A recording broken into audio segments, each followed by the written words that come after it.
Alright, so today we're going to take a look at this Traeger Pro 34. We've got the grommet over here that has been driving me crazy, and we're going to repair that. So we got a new one here. It's a $5 part that I picked up off of Amazon. So first of all, we will yank out the old one, which I had hoped would come out in better shape than this, but there we go. It's inside there. Take the new one and pop the new one into place.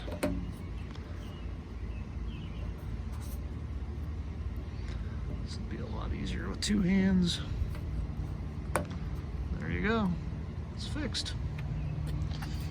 Grab the old guy out of there.